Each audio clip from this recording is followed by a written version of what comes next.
Allahumma pakso gitu istilahnya bahasa Jawa itu. Dan di samping dipaksa agar kemudian kita tidak merasa konsistensi itu mudah, memang harus dilakukan, namanya butuh waktu gitu. Kalau ngikutin tren-tren TikTok gitu boleh nggak sih, Pak? Istilahnya adalah ngecas gitu. Assalamualaikum warahmatullahi wabarakatuh. Halo Sobat Ekonomi yang ada di seluruh Nusantara. Selamat datang lagi di Economic Eco Podcast, where inspiration meet conversation, bersama Dewi Nurika di sini. Oke teman-teman, selamat datang lagi di Economic Eco Podcast. Hari ini spesial sekali karena hari ini kita menghadirkan salah satu dosen dari Fakultas Ekonomi Uniska Kediri yang hari ini akan memberikan sebanyak-banyaknya informasi kepada kita semua mengenai boosting iman di bulan Ramadan. Dan langsung aja teman-teman, kita undang salah satu dosen kita yang sangat spesial hari ini. Langsung aja, ini dia Pak Yalis.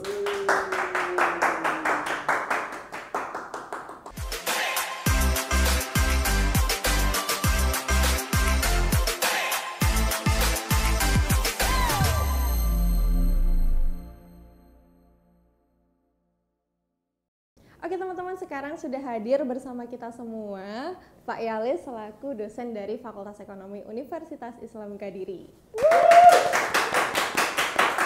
Maaf ya Pak, agak rame di belakang karena memang begini.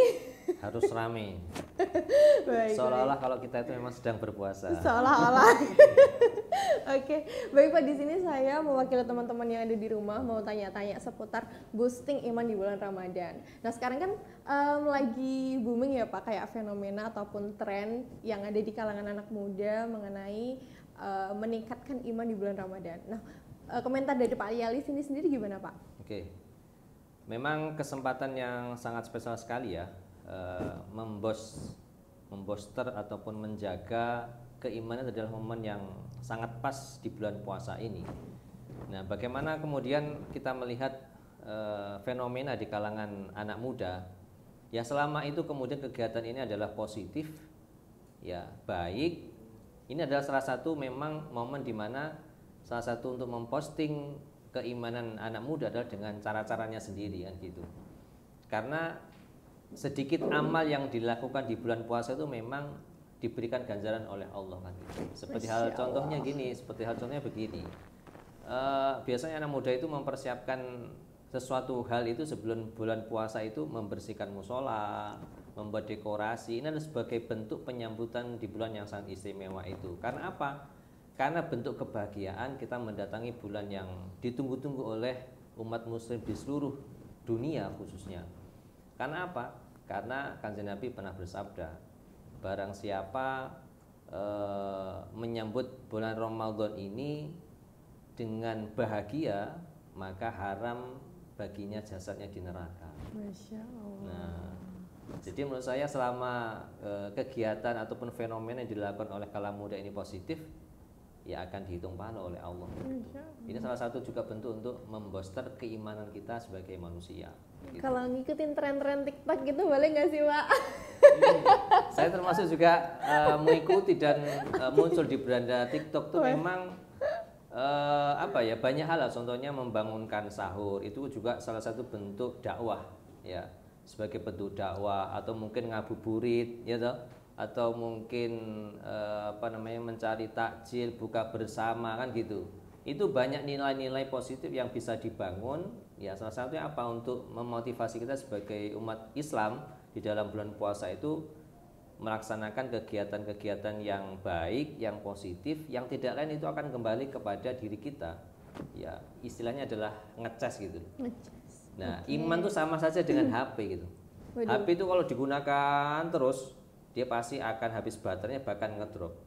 Nah, sehingga perlu namanya dicas. Dicas itu dengan cara apa? Ya dengan melakukan kegiatan-kegiatan positif itu ya, sehingga kemudian itu akan memboster sendiri dengan namanya keimanan itu sendiri. Masya Allah, keren banget. Wow, ternyata memang banyak banget ya Pak caranya untuk kita meningkatkan keimanan gitu. Karena kan setiap anak muda kan punya caranya masing-masing gitu. Tapi selama itu positif nggak apa-apa ya Pak? Nggak apa-apa. Malah itu harus budaya di Indonesia itu malah seharusnya terus kemudian dikembangkan, jangan sampai terputus kan gitu. Nah, sehingga kemudian dari orang tua yang mengajarkan kepada saya khususnya dulu dan sekarang masih ada, sehingga itu kemudian menjadi budaya yang sangat baik, jangan sampai hilang gitu. Oke, jangan sampai hilang ya guys. Jadi tradisi-tradisi yang dari dulunya dibangun dan sampai sekarang pun masih terlaksanakan, tapi selama itu positif itu nggak apa-apa ya Nggak Pak apa-apa. ya? Tapi kenapa Pak kita harus meningkatkan keimanan kita di bulan Ramadan? Ya, karena pada dasarnya seperti yang saya sampaikan tadi, iman itu ada kalanya naik turun. Naik turun. Ya, sama yang saya analogikan seperti HP tadi. Sehingga keimanan kita itu perlu dicas istilahnya, dicas dengan kegiatan-kegiatan yang positif, sehingga kemudian itu bisa menjaga keimanan kita sebagai muslim.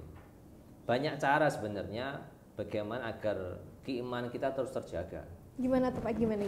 Salah satu caranya adalah tadi yang mungkin kalangan anak muda itu bisa dilakukan, ya dilakukan seperti halnya mengikuti kajian, kemudian pondok Ramadan. Seperti contohnya yang podcast yang kita lakukan pada hari ini, itu menjadi ajang dakwah juga. Wow. Ya. Dan dakwah ini adalah untuk pengingat kita sebagai muslim gitu. Sehingga perlu dicas gitu. Sehingga kalau kemudian dicas, dia akan bisa kemudian melakukan kegiatan ibadah, sosial itu juga dengan baik kan gitu. Sama dengan HP tadi yang saya analogikan seperti HP tadi iman. Sehingga iman tuh ya harus kemudian dipelihara, disiram dan seterusnya. Makanya saya pernah mengajar di kelas itu.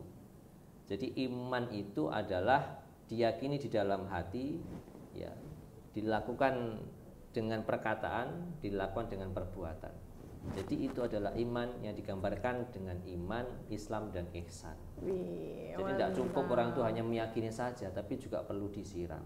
Ilustrasinya adalah iman, Islam, ihsan itu seperti pohon.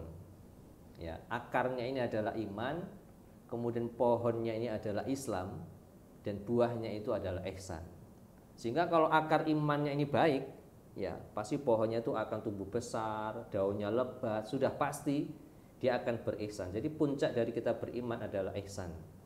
Bagaimana kita bisa melakukan kegiatan perbuatan sosial ini, ya dari perbuatan dari ihsan itu tadi, yang bermuara dari namanya keimanan. Sehingga keimanan itu perlu terus disiram, ya dicas tadi, sehingga akan terus terjaga keimanannya. Apalagi di zaman yang sekarang ini begitu. Iya, saya juga melihat bahwa di zaman sekarang tuh keimanan tuh harus gimana ya Pak ya, harus tetap disiram gitu, karena sekarang kan banyak sekali godaan kan Pak, entah dari sosial media, entah dari lingkungan pertemanan, itu kan mempengaruhi diri kita banget ya Pak ya.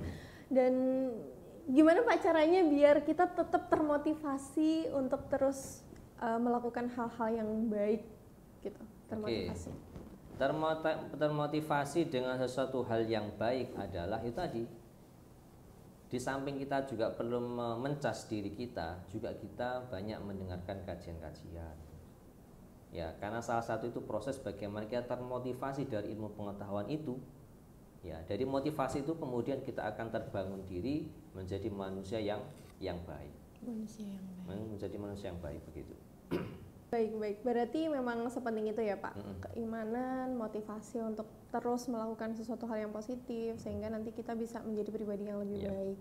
Lalu pastikan ada tantangannya ya Pak, apalagi kita sebagai anak muda banyak sekali godaan yang tadi saya bilang, dan godaan itu nggak hanya berasal dari lingkungan aja, tapi dari sosial media dan tren-tren yang seperti itu. Itu gimana tantangannya tuh, gimana Pak cara kita biar terhindar dari hal yang seperti itu Pak? Tantangan kita sebagai manusia jelas itu ada istilahnya dari internal dan eksternal gitu. Internal itu dari diri kita sendiri, eksternal itu adalah salah satunya adalah dari lingkungan. Makanya salah satu tips agar keimanan kita terjaga adalah bagaimana kita itu bisa melakukan hal-hal yang kemudian bisa menjaga keimanan kita. Ya, salah satu adalah menjaga lingkungan. Salah satu tipsnya kita bergaul dengan orang yang baik begitu. Jadi ketika kita bergaul dengan orang baik, juga lambat laun kita juga akan menjadi orang baik. Tapi kalau kemudian kita bergaul dengan orang yang mungkin mencuri, berjudi, lambat laun kita juga akan dipengaruhi oleh pertemanan itu. Menurut saya yang paling berpengaruh dalam kita beragama, keimanan ini adalah masalah pergaulan itu, masalah lingkungan kan gitu. Dan kemudian seperti contoh lagi, kita tidak punya minyak wangi, gitu. Tapi kalau kita bergaul dengan penjual minyak wangi, akan kita kemudian lambat laun kita akan menjadi wangi, kan begitu. Iya Pak. Tapi kalau kita bergaul dengan orang yang kemudian tidak baik, ya maka kemudian juga kita akan lambat laun bisa dipengaruhi kan gitu. Nah sehingga menurut saya tantangannya adalah diri kita sendiri, dan yang kedua adalah bagaimana kita bisa mengontrol diri terhadap lingkungan kita sendiri kan gitu, dengan pengaruh zaman teknologi itu sendiri kan gitu. Kalau kita tidak kemudian bisa menjaga itu, kita akan tergerus. Kita akan tergerus, imannya akan menjadi rendah, ya semoga itu tidak bisa terjadi pada diri kita begitu. Amin. Dan saya juga setuju sih Pak bahwa lingkungan itu sangat-sangat mempengaruhi gitu. Apalagi mindset kita, diri kita, perkataan kita, semua kan dipengaruhi sama lingkungan. Apa yang lingkungan bawa itu bisa mempengaruhi diri kita. Makanya sejak saya menyadari hal itu, saya jadi lebih hati-hati dalam memilih lingkup pertemanan gitu. Kalau semua boleh jadi teman, tapi nggak semua bisa masuk ke dalam circle kita.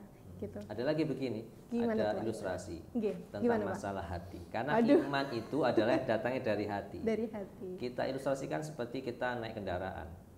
Naik kendaraan kita yang fokus adalah akal, kemudian mata, kemudian tangan dan kaki. Anda kita naik kendaraan mobil gitu. Tapi ketika kita mau belok, apa yang kita lihat? Pasti kita lihat namanya hati-hati, bukan mata-mata, atau bukan akal-akal.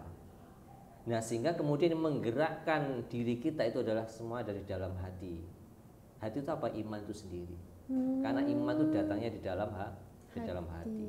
Karena menjadi dasar kita dalam beragama. Oke, baik, keren. Tapi tadi kan Bapak sempat menyinggung soal peran juga sosial media ya Pak. Tapi kalau menurut Bapak, apakah teknologi yang ada sekarang seperti sosial media dan teknologi lainnya itu bisa berdampak gitu Pak terhadap keimanan kita? Ya, dengan adanya teknologi, ya, dan kita juga tidak bisa lepas dengan namanya teknologi kan gitu. Bahkan kita banyak dimanfaatkan, dalam arti dimanfaatkan itu adalah kita mendapatkan keuntungan dalam media sosial itu sendiri, sehingga kita harus bisa memanfaatkan media itu, ya platform-platform ataupun itu ya sehingga kita agar tidak lalai dengan media itu. Ya kalau kemudian kita bisa mengambil manfaat dari media sosial itu, ya kita ambil manfaatnya ya sebaik-baiknya itu, kan gitu. Sehingga kemudian kita tidak tergerus, ya tidak terjerumus, bahkan tidak lalai dengan media sosial. Makanya di dalam agama itu teknologi itu lebih cepat perkembangannya ya ketimbang hukum itu sendiri. Wah, bisa gitu ya Pak? Bisa gitu. Ya. Seperti hal contohnya mungkin seperti undang-undang ITE itu kan belum ada. Nah, sehingga percepatan teknologi itu memang sangat cepat dan kita tidak bisa hindari. Selama kita bisa memanfaatkan media itu dengan baik, dengan positif, ya akan berimbas baik. Sama dengan seperti yang kita lakukan sekarang ini kan baik ini. Dan sehingga kalau kemudian dimanfaatkan dan baik, ini akan menyebar kebaikan dan akan menjadi pahala amal jariah untuk kita nanti begitu. Amin. Ya. Tapi kan kalau di sosial media kan banyak banget ya Pak kayak pengaruh-pengaruh negatif juga gitu. Gimana caranya biar kita terhindar dari hal itu gitu. Kadang ketika kita scroll TikTok gitu ya teman-teman, tapi kan kadang kita nggak bisa milah nih mana konten yang baik, mana konten yang buruk gitu. Gimana cara kita membentengi diri kita Pak biar kita nggak terpengaruh sama hal-hal negatif itu tadi? Karena yang bisa membentengi itu adalah iman. Yang bisa membentengi itu adalah iman kita sendiri kan gitu. Iman nanti akan berbicara. Makanya rangkaian dari kita beriman, berislam, berisan itu artinya begitu. Iman kita kuat, iman kita baik, kemudian disiram dengan keislaman. Keislaman itu kita belajar ya. Kita belajar agama sebagai pengingat kita sebagai orang Islam. Kemudian perlakuannya adalah ihsan itu. Ketika kemudian kita dihadapkan dengan tantangan di media sosial itu, kalau iman itu dianggap kita tidak baik, iman itu akan kemudian bergerak sendiri. Oh ini nggak baik ini. Ini jangan teruskan. Termasuk kemudian tidak mudah kemudian menyebar namanya berita bohong, berita hoax kan gitu. Yaitu kita harus memang cerdas dalam bermedia kan begitu. Contohnya mungkin kita punya grup yang isinya hanya kemudian gosip, ya kita gibah. keluar saja dari situ. Gitu ya, boleh ya Pak ya? Boleh. Ya mungkin kita akan dianggap mungkin sombongan gitu. Iya. Tapi daripada kita masuk di dalam itu dan kita dipengaruhi, itu malah kemudian mundur buat kita, menurut saya tidak masalah kan gitu. Paling enggak kita punya grup media sosial itu kita gunakan hal-hal yang positif, yang tidak lainnya nanti akan kembali kepada diri kita sendiri gitu. Baik. Oke. Lalu saya juga mau tanya nih Pak, kepo banget gimana caranya biar kita tuh bisa terus konsisten untuk menjalani ibadah selama bulan puasa, bulan Yap. Ramadan ini. Oke. Konsisten itu juga butuh waktu. Istiqomah itu juga butuh waktu. Sesuatu hal yang terus-menerus itu butuh waktu. Selama kemudian ini terus dilakukan, akan menjadi kebiasaan dan akan kemudian mudah untuk dilakukan, sehingga dia akan berjalan dengan sendirinya. Seperti halnya sholat, seperti halnya puasa yang kemudian dilakukan terus-menerus, dia tidak akan kemudian merasa kesulitan dan akan sendirinya dia akan melaksanakan ibadah itu dengan rasa senang gitu. Baik Pak, menuju ke pertanyaan yang selanjutnya. Kadang ini untuk sebuah konsistensi itu kan membutuhkan effort ya Pak. Apalagi sebagai anak muda itu kan banyak sekali godaannya untuk bisa konsisten. Nah mungkin Bapak bisa memberikan sedikit tips and trick gitu biar kita bisa konsisten gitu, gimana Pak? Memang konsistensi dilakukan terus menerus, kemudian istiqomah itu memang perlu adanya effort ataupun ya bergerak dari diri kita. Istilahnya adalah memaksa kan gitu. Atau istilahnya tuh kalau kita mau melakukan suatu hal tuh harus berniat beneran gitu. Allahumma pakso gitu istilahnya orang Jawa itu. Dan di samping dipaksa agar kemudian kita tidak merasa konsistensi itu mudah, memang harus dilakukan, namanya butuh waktu gitu.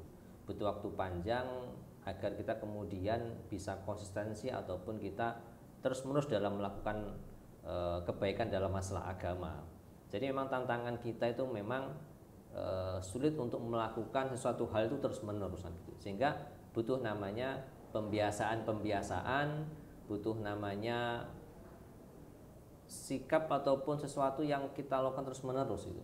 Karena apa? Itu akan menjadi karakter dan itu akan terbentuk dengan sendirinya. Ya banyak contoh lah, kedisiplinan, ya tuh, untuk masuk tepat waktu, untuk sholat tepat waktu, itu kan namanya butuh namanya effort, butuh perjuangan. Karena itu salah satu tantangannya adalah kita itu malas kan gitu. Iya Pak. Sehingga butuh namanya effort gitu. Jadi kita dalam masalah ibadah apapun itu dilakukan dengan paksaan dulu tidak apa-apa. Nggak apa-apa ya Pak. Nggak apa-apa. Karena itu akan menjadi kebiasaan. Dipaksa kan gitu. Akhirnya akan menjadi kebiasaan tanpa harus kemudian merasa terpaksa ataupun dipaksa oleh orang lain kan gitu. Itulah nikmatnya kita mendapatkan buah dari keistiqomahan itu ya. Buah dari keistiqomahan, Masya Allah. Jadi memang sebenarnya semuanya tuh tergantung dari pengulangan aja ya Pak ya. Pengulangan aja, keren-keren. Lalu Pak, saya juga mau tanya untuk pelajaran spiritual. Penting nggak sih Pak untuk kita sebagai anak muda? Sebenarnya nggak hanya anak muda itu ya Pak ya. Itu penting nggak sih pelajaran spiritual itu seberapa penting gitu untuk diterapkan? Ya. Karena kita mau tidak mau, kita di samping makhluk sosial, kita juga makhluk spiritual. Karena kita berada di sini juga karena Sang Pencipta. Jangan kemudian kita tuh hanya mengejar dunia saja, tapi kita lupa siapa yang kemudian menciptakan dunia ini, kan begitu? Kadang kita lupa itu. Iya. Ya, merasa diri paling bisa dan kita melupakan siapa yang memiliki dunia kan gitu. Seperti yang tadi di awal bahwasanya kita di samping sebagai makhluk sosial adalah kita juga makhluk spiritual kan gitu. Kita tidak bisa lepas dengan namanya itu.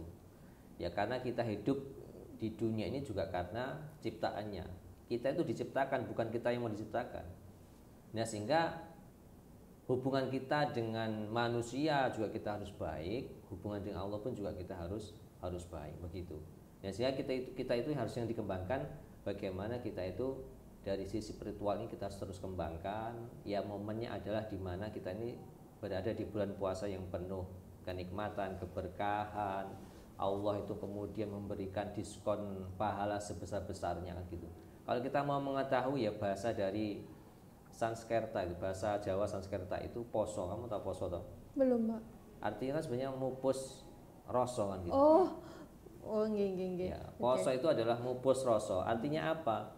Dalam diri kita harus mengendalikan diri kan gitu. Mengendalikan diri, mengendalikan hawa nafsu. Momen Ramadan ini kita lebih banyak mendekatkan diri kepada Allah. Salah satunya agar kemudian iman kita terjaga. Ya, makanya ya kita harus berdoa lah.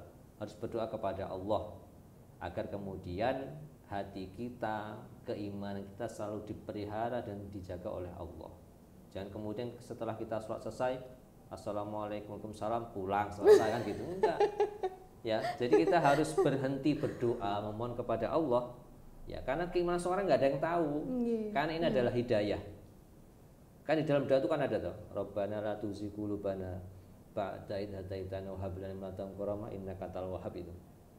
Bahwasanya jangan kau membolak-balikkan hati yang sudah kau berikan petunjuk.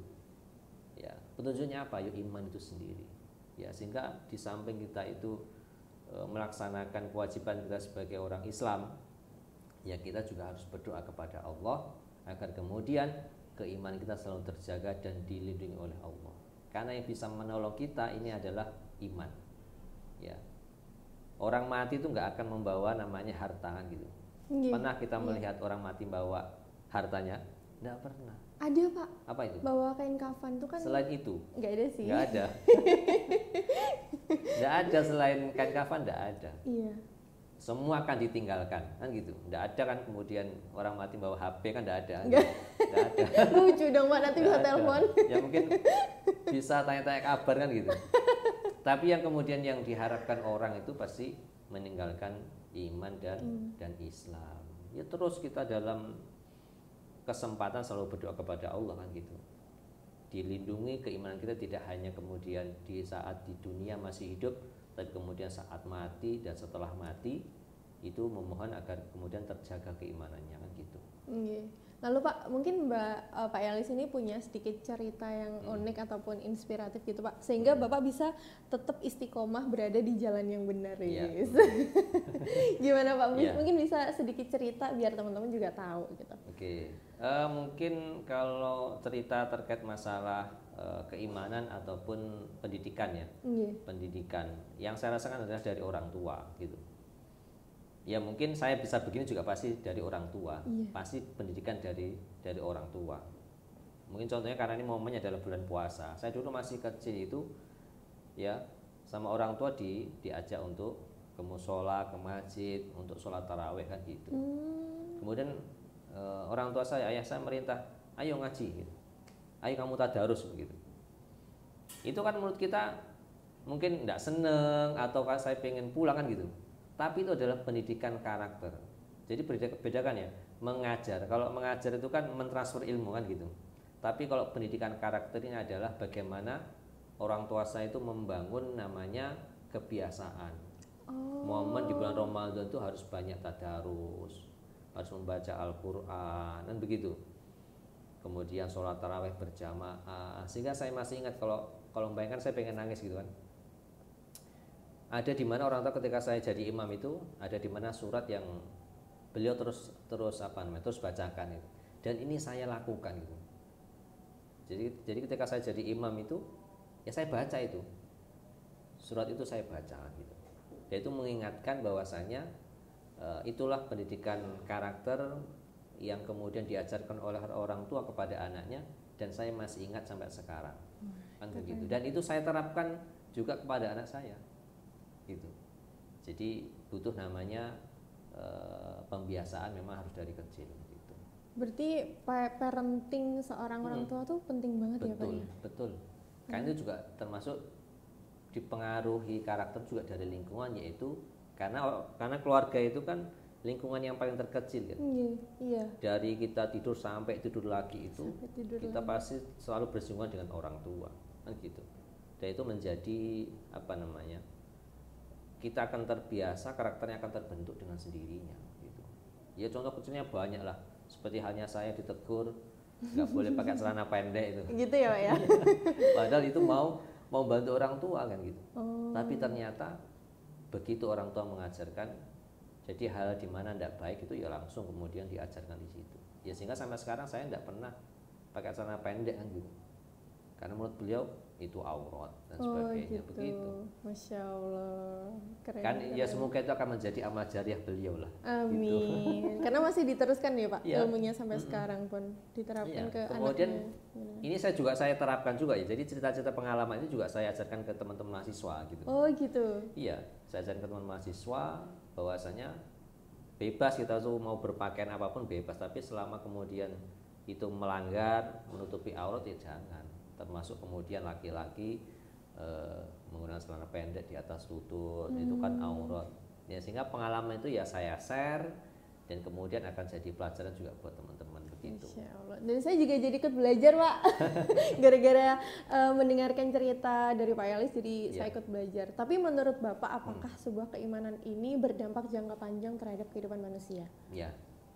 Nah, momen Ramadan ini kan sebagai momentum gitu. Momentum kita untuk mendidik diri kan gitu.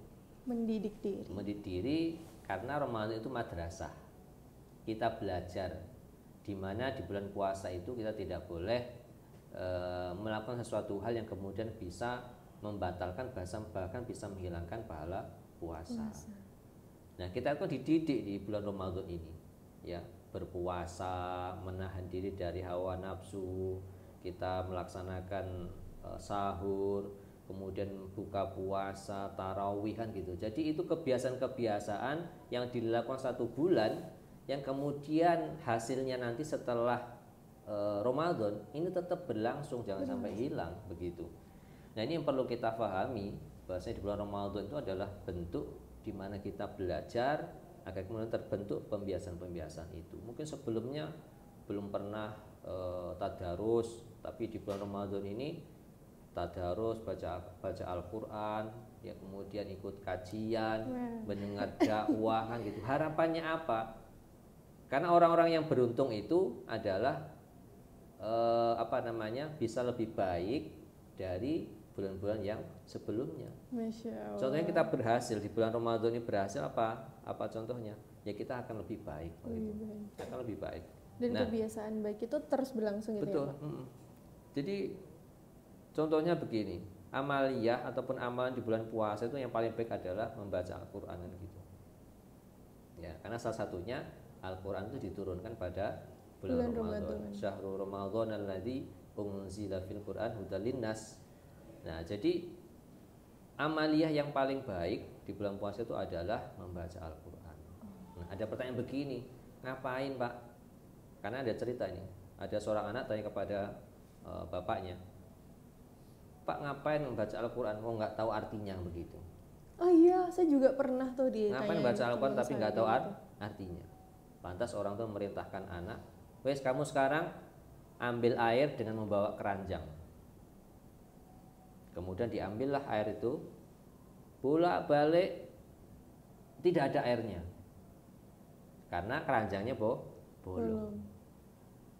Tapi kemudian orang tuh menjawab, apa yang kamu lakukan tidak akan sia-sia. Keranjang kamu yang kotor itu menjadi bersih. Nah, jadi kita tuh melakukan kebaikan-kebaikan di bulan Ramadan tidak akan ada yang sia-sia gitu.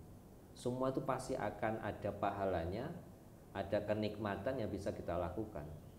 Tapi yang paling baik adalah di samping kita membaca Al-Quran juga kita bisa memahami isi-isi dari Al-Quran itu sendiri. Tapi intinya adalah di bulan puasa ini tidak ada yang sia-sia.